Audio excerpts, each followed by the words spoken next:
The world has not been peaceful lately.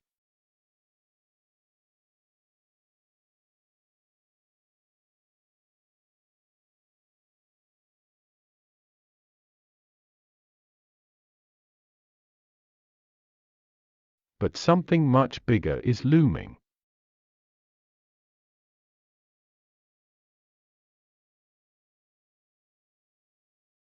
How does the US economy work? Former US National Security Advisor, Zbigniew Brzezinski said, "It is imperative that no Eurasian challenger emerges capable of dominating Eurasia and thus of also challenging America." That's because the US has just 4% of the world's population, and it's isolated from the Eurasia continent, which has 70% of the world's population, or 87% with Africa included. Defensively, it's an advantage to the US, but economically, it's a handicap. That's why economically, Eurasia is a competitor to the US, and the euro is a threat to the dollar. How does the US, with an isolated 4% of world's population, maintain its position as the world's biggest economy? The answer is, the dollar must stay as the world's reserve currency. This allows the size of the US economy to be highly scaled up, instead of being sized according to the fundamentals. To be the world's reserve currency, the dollar must be circulated in the world. The US created a huge consumption-based economy and shifted manufacturing outside, so that dollars flow out of the US to product suppliers like China or Japan. To make products, China and Japan need energy. The US created the petrodollar scheme, so that dollar is circulated to Saudi. With the US stock and financial market much more lucrative than other countries, the dollars from Saudi are attracted back to the US. Money printed in the US to exchange for goods from outside eventually ends up with the Wall Streets, where the rich gets richer. And that completes the cycle of circulation of the dollars. If China or Japan brings back all the dollars and exchange to their local currencies, it will inflate the local currencies, making their exports expensive. So, China and Japan use some of the dollars to buy US Treasury bonds. That's why the US, a rich country, is in debt to China, which has just 1/5 of the USA's GDP per capita. By holding US Treasury bills, China and Japan have to support the US dollar, because if the US dollar collapses, their hard-earned money would become worthless. After President Obama announced the pivot to Asia in 2011, which aimed to contain China, China responded with the Belt and Road Initiatives in 2013 and diverted some of the dollars into the BRI to reduce the risk of putting all eggs in one basket, and hoping that after infrastructures are developed, China would have a wider trade market. With a huge population, if Asia and Africa develop rapidly, the share of the US economy shrinks, then the euro could replace it as the world's reserve currency.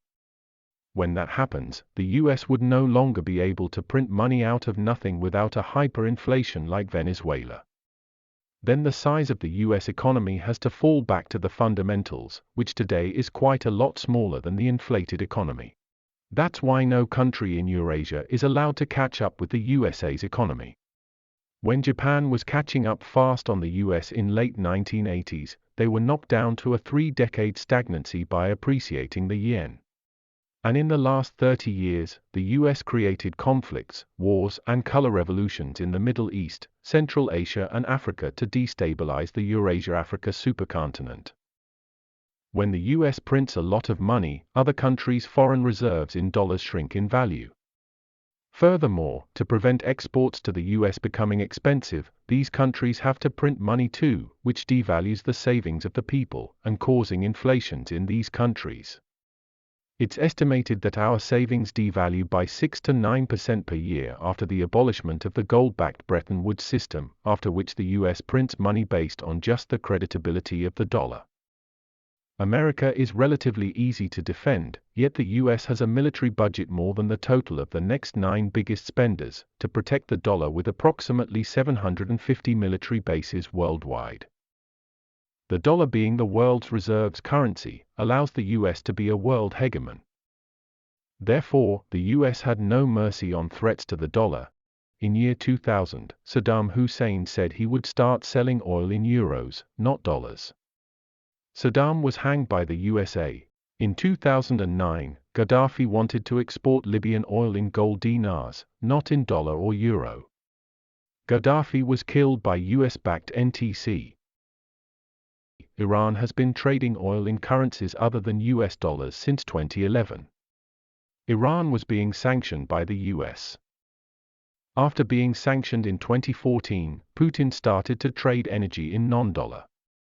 In 2019, Putin, 1. Completely ditched dollars in oil trades, 2. Sold almost all the US Treasury bonds, 3. Is now the forerunner in de-dollarization. The US tried to topple Putin by supporting Alexei Navalny, ordered the termination of Nord Stream 2, and now the Ukraine proxy war to weaken Russia. China, 1. Introduced the BRI in 2013, which builds infrastructures and speed up the integration of Eurasia. 2. Used non-dollar in oil trades with Iran and Russia. 3. Introduced the CIPS, an alternative to the SWIFT system which has been weaponized by the US to sanction other countries. 4. China's economy and high technologies are catching up fast. The US has started a hybrid war against China, including US-China trade war in 2018. Hong Kong color revolution in 2019. Technology war in 2020. Got Australia into a trade war with China in 2020. Launched Uyghur genocide and forced labor propagandas against Xinjiang, which is the hub of the Belt and Road initiatives, to disrupt the BRI. Sanctioned products from Xinjiang to create joblessness and uprising against the government. In January 2022, the US orchestrated a coup in Kazakhstan, located right next to Xinjiang, to cut off the BRI. In August 2022, Pelosi visited Taiwan to provoke a civil war in China.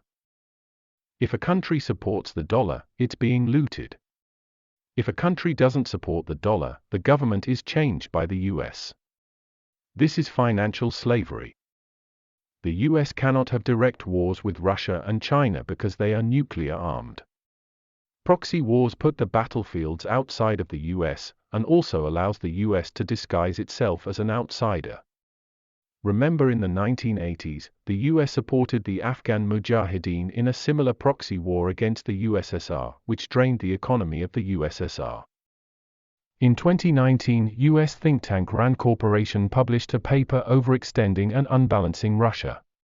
Here are the best methods. In the economic section, the best methods are expanding US energy production, imposing deeper trade and financial sanctions, increasing Europe's ability to import gas from suppliers other than Russia. In the geopolitics section, the best method is providing lethal aid to Ukraine. In the ideological and informational section, the best method is undermining Russia's image abroad. Most of these objectives could be achieved if one thing happens: a Russian invasion into Ukraine. Russia and China have clearly defined the red lines.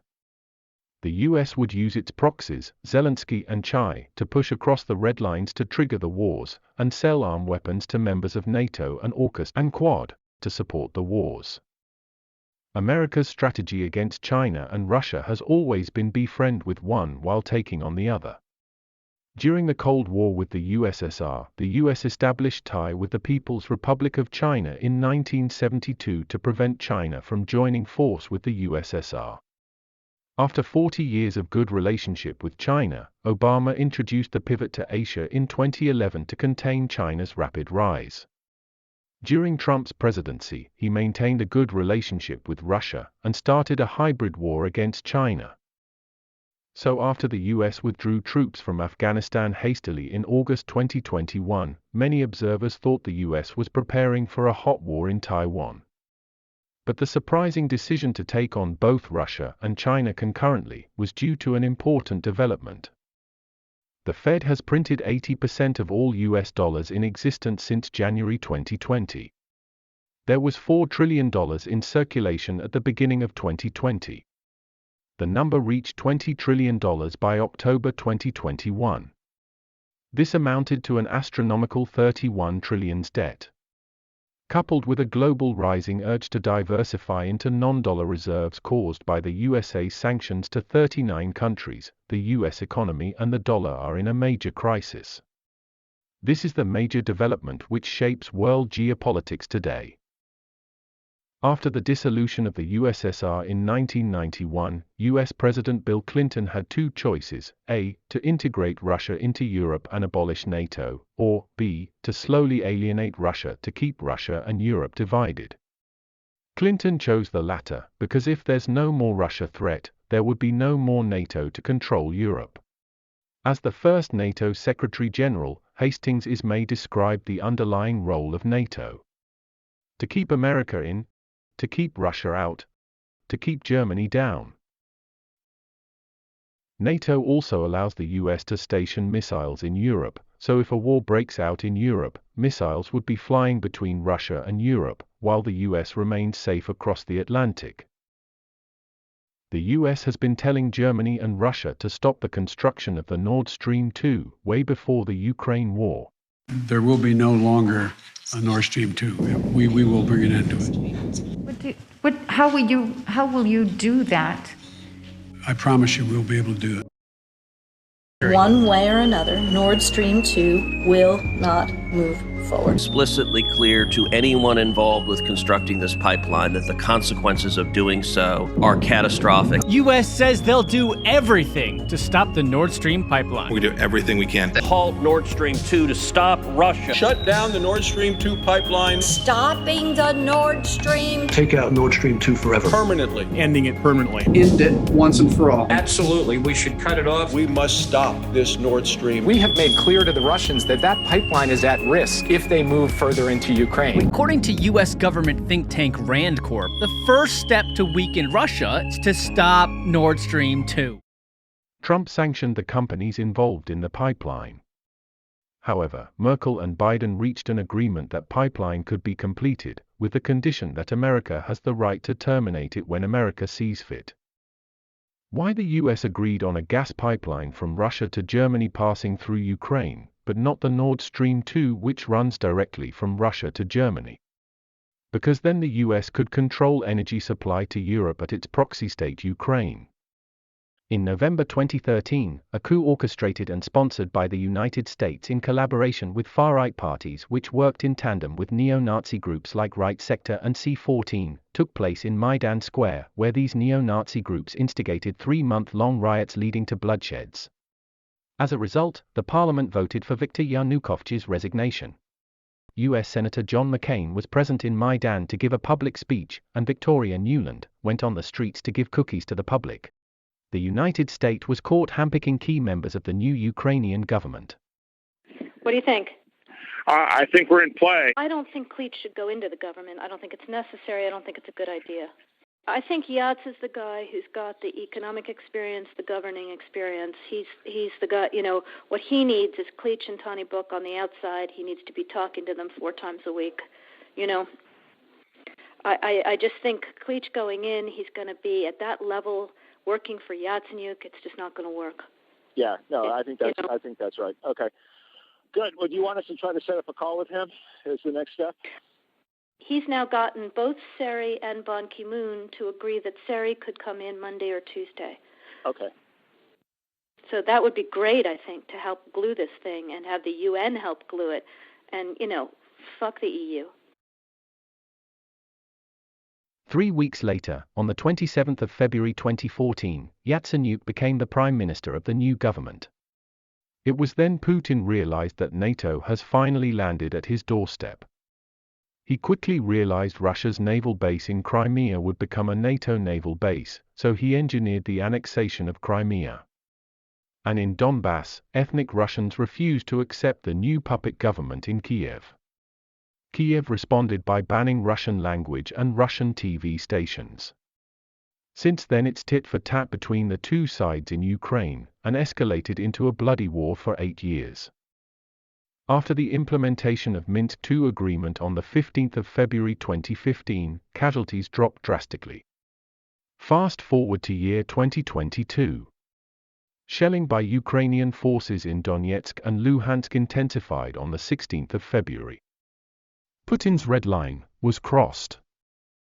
On the 21st of February 2022, Russia recognized Donetsk and Luhansk as sovereign states. And on the 24th of February, Russian forces moved across the border, marking the start of the Ukrainian-Russo War. While on surface this looks like a contest between Russia and Ukraine, in actual fact, it is a war between the US and Russia. Ukraine is just the chessboard, Zelensky and the EU the chess pieces. The US proxy war in Ukraine, 1, divided Europe from Russia and divided Eurasia. Stop Nord Stream 2 and German firm Energy Baden-Württemberg has signed up for gas from America venture Global LNG for 20 years. Therefore the US gained control over energy supply to Europe. 3. Helps the US to move industries to the US soil by cutting energy supply to Europe, as the US is decoupling from China. It is the reason behind the sabotage of Nord Stream pipelines at 3 locations on the 26th of September 2022. The USA's proposed sanction on gas-rich Algeria in September, at a time when France was negotiating energy with it. The foiled sabotage to Turkstream pipeline on the 13th of October, which feeds Russian gas to Europe via Turkey. Most importantly, the war strengthened the dollar by weakening euro. Dollar against euro is now the highest since NATO's bombing of Serbia in March 1999, 2 months after euro became the currency of EU, which threatened the dollar. A strong dollar and the Fed's steep interest rise in 2022 created a giant magnet attracting capitals from all over the world into the US. 5. Created continuity for the military-industrial complex after Afghanistan. In short, America wins big in this war. There are now 5 other wars and 16 conflicts going on in the world. No one cares, but Boris Johnson visited Ukraine 3 times, even though Ukraine is not a member of the EU, nor a member of NATO. Leaders in Europe are pinning hopes on Ukraine defeating Russia in order to get the US off their backs. Zelensky is portrayed a hero so that common Europeans feel their sacrifice is justified. Big protests broke out in Europe, but they were not reported by Western mainstream media, because the EU leaders wanted to get their people on board to serve interests of the US, at their expense. The far-right Alternative for Germany party gathered in front of Berlin's Reichstag building on Saturday to protest the rising prices in Germany. The party's co-leader accused the government of waging war on its own people by sanctioning Russia over its invasion of Ukraine. On Sunday, thousands of protesters gathered in the city to call for an end to France's membership in the North Atlantic Treaty Organization. Sortons vite de l'OTAN! Sortons vite de l'OTAN! Elsewhere, 2 months after ignoring a warning from Washington against his visit to Moscow, Imran Khan was ousted from the PM post of Pakistan on the 9th of April 2022. A month after ignoring Biden's demand to increase oil production, Secretary General of OPEC, Mohammed Barkindo died unexpectedly on July 6, 2022. The US forced TSMC to build a plant in Arizona, meaning later it could do a sabotage to TSMC in Taiwan, like it sabotaged Nord Stream pipelines, to monopolize chip production. The US isn't relinquishing its privilege to loot. It's pushing Europe and Asia into wars. Remember, after World War II, Europe and Asia were devastated, but the US emerged as the world leader, and the dollar became the world's reserve currency. This is the big reset. The elites like Bill Gates and Jeff Bezos have accumulated 270,000 and 420,000 acres of farmland respectively.